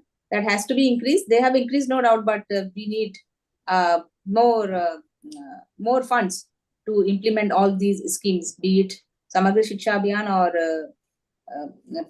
or maybe RTE, or maybe the NEP. So whichever schemes Yeah, are there, proper that's implementation correct. and monitoring. One final point, which I think I'll ask Protiva again. When you were talking about cess, do we have any analysis of the education cess? Because if I remember about 4 or 5 years ago, what I read that much of education cess was not spent. Now if 70% on school education is coming from the education cess, you have 1/3 of university education is coming from the cess. Then the burden, what is the union government taking the burden of? I mean, what is its responsibility? I mean, this is the citizens who are paying through education cess, over and above the taxes, So this is yet another important point, because this is quite peculiar to the education sector, isn't it? Yes. And second point, which I think, which needs to be emphasized here, is what is the synergy between, say, PM Shri as a school, which will be a school of excellence, and there can be, not every school is a PM Shri school. There are selected model schools, kind of a thing. What Kothari had referred is a pace setting in schools. We started with model schools. We started with all these kinds of selective areas of excellence. But they failed in terms of, connecting with the rest of the schools in terms of whatever innovation that they were trying to bring about, because they all stood by themselves. There was hardly any kind of a give and take between, say, one PM3 school. Although, in the NEP, they are talking about what you call cluster approach, and that, one school, which will be the higher secondary school, will have several attached schools and will be governed by the same council or the board or the headmaster, So will that really bring about that kind of a synergy, so that, there is pedagogical level, what Suresh Reddy ji was saying, that, we have to really think about transforming the whole educational landscape. So how does this happen, and how will it happen? And do we have adequate provisioning for that in the budget? Yeah, so these are the last two questions, and then we will sum it up. I think, Rahmat is taking note of it. I'm an old person. I keep forgetting. Yeah. So, about the education says, as I mentioned, the primary education says getting collected from 2005-06 and secondary one 2006-07, and says purpose is always for a select period, for a specific purpose one can collect says, but it's more than 20 years. I mean, around 20 years we are depending on say, yeah. Now, primary education says is always kept there under Prarambhik Shiksha course. There is a specific dedicated fund was there, but secondary and higher secondary education says that fund was not there for a longer period of time. Now, in around 2018-19, I could be wrong with the figure, but the year, the Madhyamik and Uchitara Shiksha course, like one dedicated fund has been created. But at the same time, fund has been created, but that fund was not actually getting allocated or for different purposes. This is a very recent incidents that the money is getting Madhyamik and Uchitar Shiksha course fund is going for different purposes, like even for Skill India program, it's getting financed through MASK or Madhyamik Uchitar Shiksha course. Now, yeah, that is the whole point. So when government is saying that it has able to increase its tax revenue, and will in further there is a scope of further increase, then why the education is not getting supported through gross budgetary support, but says, right. And since the says and such money is not being, the devolution not happened of this money to the states. So states needs to given the matching demands for different schemes that states are putting, that they need to share from their gross budgetary support. So this demand for sharing of says money with states to the Finance Commission for a longer period of time, this demand and this policy ask is there. But yeah, even then, if we look at the Comptroller and Auditor General's report or the of SACE, we have seen the in last report, we have seen that around 40% of SACE money is lying with consolidated fund. It has not been used for the specific purpose that has been collected. So yeah, these are the challenges there. The other question, I think Dr. Reddy can take up. Thanks. Yeah. Regarding this, it is not about just only the cluster of schools development, like the PMC kind of school. As per the RTE, it talks about, NEP talks about, if you want to bring the transformation change in the system, it requires efforts both at national level and the state level. National level, it gives the policy framework. RTE is an act and NEP is a policy document. to make it realize on the ground, as said, education is a concurrent subject at different state level, state education department has to bring the structural changes, adjustments. If you want to see that a cluster of schools where the one high school supported by the 3-4 upper primary schools, there are the 10-15 primary schools, there is a 30 Anganwadi centers. It's like a pyramid. So where in this pyramid, if you talk about the Anganwadi centers are part of WCD, and the primary schools and the high schools, depending upon the different states, they have different structures also there. So the state level, they have to bring the policy change that this is how we are restructuring the school system in our state and kind of thing, aligning with the Anganwadi centers there. And there will be a nodal school and resources. Oh, I think there's a power failure, maybe a temporary power failure at Dr. Reddy's place. So, okay, I think, I must thank the panelists on behalf of IMPRI. And Sorry to if intervene. Rahmat would like to sum it up, I'll hand over the floor to Rahmat. Yes, sir. So we also had a question as well. So there have been like a record number of students going abroad for higher education. I think alone last year, the US Embassy issued around 140,000 US student visas. So how do government policies? So I think, we have got Professor Reddy back now. Yeah. Yeah, yeah, Dr. Reddy, yes. We lost you because there was some kind of a power failure, perhaps at your place.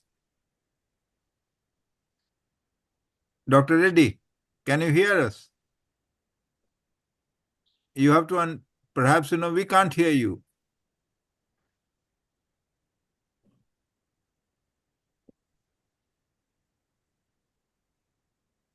We can't hear you, Dr. Reddy. Maybe, there is some problem. Yeah, so you go ahead. Rahmat, you go ahead. Yes, sir. So I was asking, we had a question. So a record number of students are going abroad for higher education over the past few years. So how do government policies or the budget address this problem? Or do they specifically address it? Yeah, so who would like to answer this question? Yeah, maybe. I'm not personally equipped to answer this question. I can tell you that. Yeah. Protiva, would you like to come in and answer this question, or Professor Reddy? No, I am not equipped, but one of the reasons lower allocation towards higher education, it's impacting the different public universities. So those who have money, they are going to and looking for good education, going to the private universities, or the fees are such so high that many of are actually opting to go further and going abroad. But there is some scholarships for to support studying abroad. Some of the scholarships that's very are there. minimum. But that's very minimal, and very few beneficiaries are there Yeah. under those schemes. But other than that, I don't have much knowledge. Yeah, but even in our own universities, you see, and colleges, what has happened is that in the last 10, 15 years, or maybe this process began much earlier, when, the universities and colleges were asked to mobilize their resources. Bajal Commission report was there, committee report was there, and after that, there was some kind of a mobilization through the UGC. What we have seen is that there are paid courses along with in the government colleges, you have add-on courses which are paid courses, and that has become one of the biggest sources of income. I know of several colleges in Delhi University. They are meeting their infrastructure needs only from those funds. There is hardly anything coming from the government, right? The point that Anubha was saying, that we need to have more resources coming to these colleges, existing ones, aided colleges, and they are starving because the government is not giving them funds. So one is that there is an infrastructure crunch. another that, even in public institutions, the education is becoming costlier. Say, for example, I mean, Delhi University isn't the only example. If you go to, say, Allahabad University or BHU, which are the central universities, you will find that, the tuition fees have gone up. The hostel maintenance fees and everything has gone up by leaps and bounds. So it's beyond the reach of what Anubha was talking about, affordable education. The education doesn't remain affordable at all, particularly for those who come from the economically marginalized sections. So it's basically, Rahmat, your question is about those who come from the well-off families, those who have got some kind of a contact abroad. Uh, I mean, they're all going out because, there is a much greater uh, expectation that once they will complete the course, they will have some job somewhere.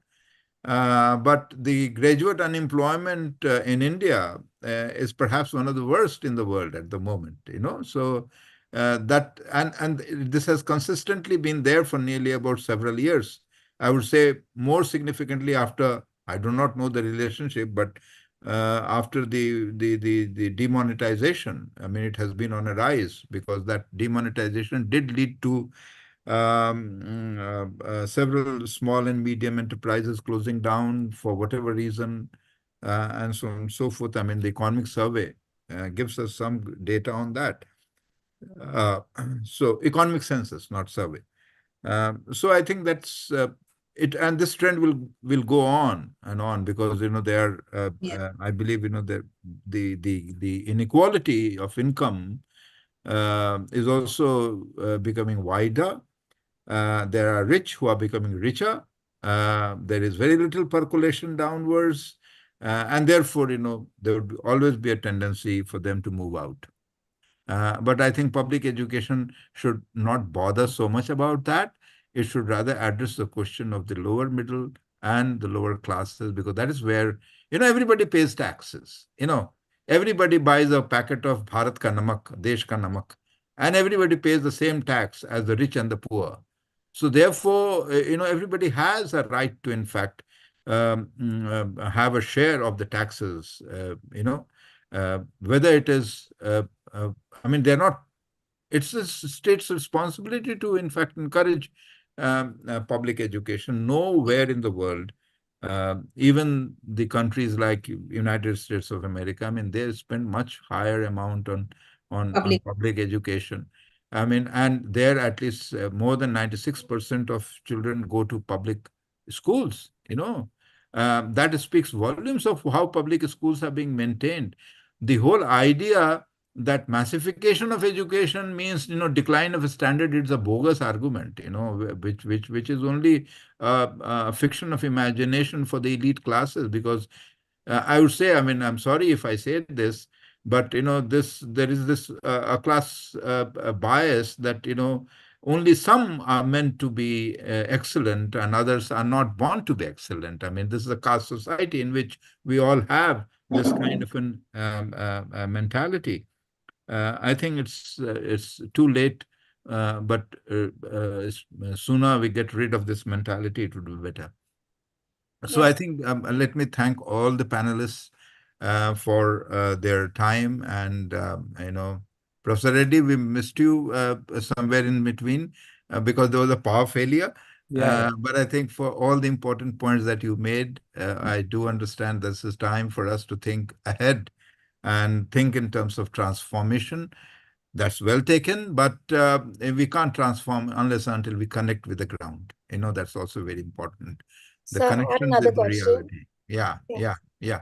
So, with regards to the Viksit Bharat and Vishwa Guru goals, the specific focus on education and research and development, is there any stress in the budget towards developed India by 2047? So the 100-year goal. Yeah, Protiva, what is Bharat? क्या आपने कहा विश्व गुरु? I don't. That's first of all, this Vishwa Guru, or is a nice political slogan. But nobody should be even assuming that we could be, or anybody can in the world. I mean, we are talking in terms of global coexistence. So everybody has the same right and same aspiration. We should all exchange our knowledge. Knowledge is not limited to the territory of a country.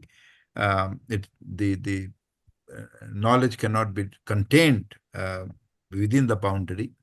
So therefore, uh, if the world, if we establish a kind of a framework where there is a frequent and a continuous exchange of ideas across the boundary, within our own, I think, in the neighborhood, I think that would become much more important for us to, deal with the situation, because South Asian situation is very, very unique in certain respects. So I think, we should be in a position to join hands with the South Asian countries in terms of exchange of knowledge and so on and so forth, so that, we could tackle the problems on the ground,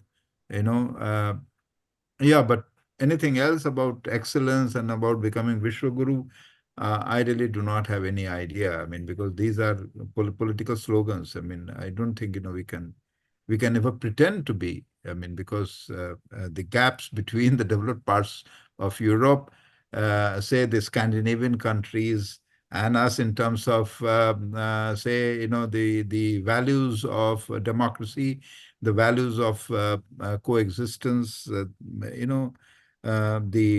values of gender equality, we got to do a lot of unlearning in order to, in fact, even reach that level. So therefore, um, uh, I don't think from the budget, this can be answered.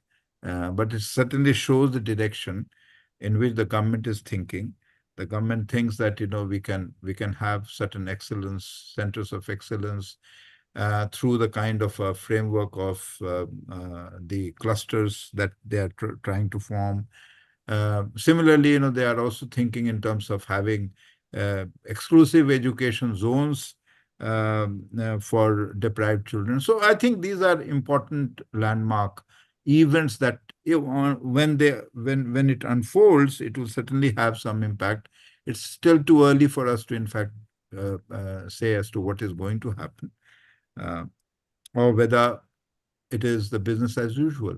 So uh, the bottle is changed, but the wine remains the same old wine. But the old wine, I'm told, is good. Rightly, Professor. And just one point, just I want to add, as a part of the higher education department budget, there is Yeah, a Institute of Eminence of World Class. yeah, Yes. It has been Uh, enhanced from 1,500 crores to 1,800 crores. That means mm. 300 crores more added there. That is the one thing I can talk about. But it's not only thing for the, it leads to world excellence kind of thing. Just thought of sharing that. Thank you. yeah, yeah. You know, bit by bit, I mean, this would certainly have impact on other institutions as well. But it's very important that what is the conception of this world-class institution? It's going to be a world-class institution in the way the global society or the global economy would like us to see, or whether it's going to be a world-class university which is going to respond to the national needs. That's where the bigger question is located. Yeah, anything else, Rahmat, that is coming from the floor among the participants? No? Nothing Nothing? else. I think that was Okay. So, yeah, thank you very much, Dr. Reddy, Dr. Kundu, and Anubha ji, um, and Rahmat for being with us and helping us with this entire session. And if you would like to summarize, Rahmat, or we take it as summarized? Um, no, so I was actually going to invite you if you had any closing remarks to give, but No, I think, the closing remarks have been, I mean, they are there, I mean, we have had a lot of exchange on different issues. Yeah, the closing remark would be that, we need to, in fact, put the emphasis on public education. there is no way that we can escape that. And that's something, which makes us feel that given the budgetary allocation both at the center and at the union level and the tendencies at the state level, precisely because they have the resources shrinking and greater responsibilities that they will have to shoulder on various accounts. I think we need to think in terms of enlarging the public resources for education, whether or not we have sectors in which participation of the private sector, we can't be really thinking of participation of private sector everywhere, but wherever it is possible, yes. And whether it will answer the question that we have again. That is a very critical area of our understanding. Scholarships are very much needed, and there has to be progressive enhancement in that. In the last 7-8 years, there has been a much greater decline, both in terms of number, and if we adjust it with the inflation, I don't think that's a very satisfactory situation in which we are. One of the important points which was made that under allocation and underutilization, they are both interrelated, and if we have better better allocation, it would certainly lead to better utilization. We need to also have monitoring and review of the expenditure through a kind of a disaggregated set of parameters, not by going by the same heads of expenditure that has been going on for several decades, and maybe for the 30-40 years, the same head of expenditure remains unchanged. We got to really bring about changes therein. Teachers training, of course, forms the cornerstone of everything, and we got to really look in terms of preschool education and what kind of transformation that is required in one of the major segments, which is going to be a key player in preschool education, and that is the Anganwadi. And there the capability and the capacity of Anganwadi, both in terms of personnel and infrastructure, needs greater emphasis and greater attention. Inclusivity should not just remain a slogan. In fact, if the practice tells us that there are children who are dropping out, there are students who are in fact spending. The other day in Delhi University, I found that there was a report that not report, but somebody shared with me that students who are coming for PhD enrollment are I have been sitting in such interviews until 22 that I retired. The average age was around 23, 24. Now the average ages have gone to almost about 28, 29 or 30. That means, people are spending so longer a time in education. They're coming back. I think, there is a big question mark there.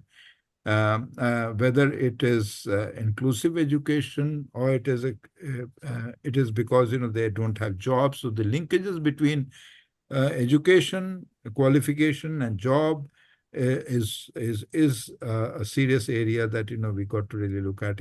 Education employment linkages is yet another area that we got to emphasize. Within that, we did discuss Skill India, and the fact remains that whether it is Samagra Shiksha in the new avatar of the Sarva Shiksha Abhiyan, which includes also the Madhyamik Shiksha, the goals of the RTE, that means the right to education and the objectives of the right to education, should not be forgotten. The dilution of Right to Education Act would not be good for the country. Rather, we got to progressively think in terms of further energizing RTE, both in terms of infrastructure provisioning and in terms of the kind of inputs that is required, particularly with reference to teachers. Yeah. So that is where we got to really work a lot. We know that most of the states do not have a well-defined network of diets. You have the state SCRTs, you have the NCRT, you have the SCRTs, and then you have the diets at the district level. I think out of 700 plus districts that we have in this country, we don't have so many diets. We have less than 50% districts with diets. Now, this is an important area, a challenging area, if we want to really think in terms of what is called pre and post Pre-service. Pre-service and post-service training, which is a continuous program. Most of these SCRTs, they are understaffed. I mean, they don't even have regular teachers. I mean, at least I know of that in Punjab and Haryana, where I had the opportunity of working very recently.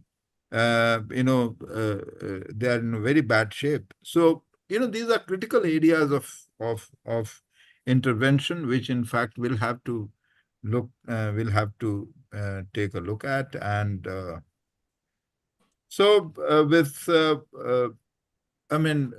final point is that this is an interim budget, and when after the elections, maybe we'll have a much larger budget to in fact talk about. That would be the appropriate occasion for all of us to again meet and discuss as to what is the direction in which education in India is going.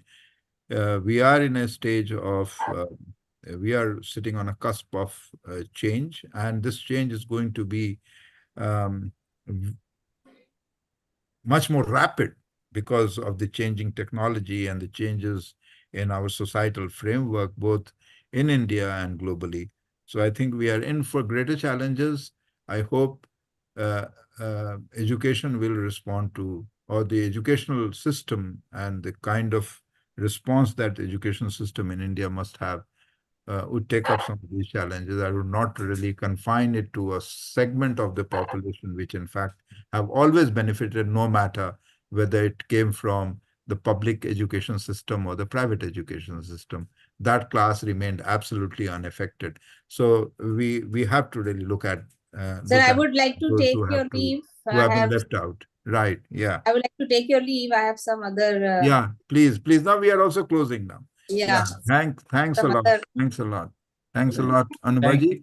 And so we'll also close the discussion, and with the permission of IMPRI, thank you very much, IMPRI, for inviting us. And it was I certainly benefited enormously from the debate that went on. Thank you, panelists. Thank you so much. Thank you, sir. As we come to Thank you, to the end of today's discussion, I, Remat Arora, researcher at IMPRI, Impact and Policy Research Institute, would like to propose a formal vote of thanks. On behalf of IMPRI, Center for ICT for Development, CICTD, I would like to thank all of you for attending today's deliberation, a panel discussion on education, science and technology, research and development, interim union budget 2024 to 25, as part of IMPRI's 4th annual series of thematic deliberations and analysis of interim union budget 2024 to 25. We are grateful to our chair for the session, Professor Sachidanand Sinha ji, our esteemed panelists, Dr. Y. Suresh Reddy ji, Dr. Protiva Kundu ji, and Advocate Anubha Shrivastava Sahai ji for taking part in today's discussion and enlightening us. We thank all of our participants who have raised pertinent questions and actively participated in today's deliberation. We are grateful if you're watching us later on our YouTube channel, or listening to us on our various podcasts, or reading our publications. You may also find more book discussions and thematic events under IMPRI Web Policy Talk series. We hope you continue to join us in the future to our IMPRI Web Policy Talk and Web Policy Learning. Wishing you a good evening. Thank you. Thank you. Thank you. Thank you.